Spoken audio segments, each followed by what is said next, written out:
Guys, ini adalah perkembangan pokok cili saya hari ini guys. Okay, jangan lupa subscribe, like dan komen guys. Okay, tengok sini guys. Buah dia sudah start nak masak guys. Biji cili ni dah start nak matang.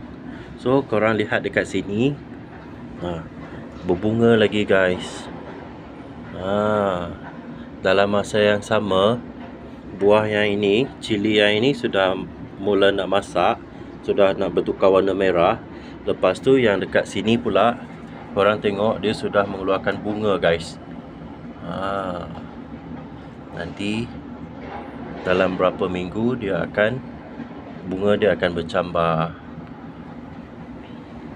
Okey, yang ini pula, yang kecil ni pun dah semakin membesar guys. Yang saya baru tanam ini. Sangat subur guys. Saya tanam pokok cili ni dekat kondo. Tinggi guys, tingkat 40. Kalau kalian semua suka bercucuk tanam juga seperti saya, boleh like dan subscribe saya punya channel guys. Subur sekali.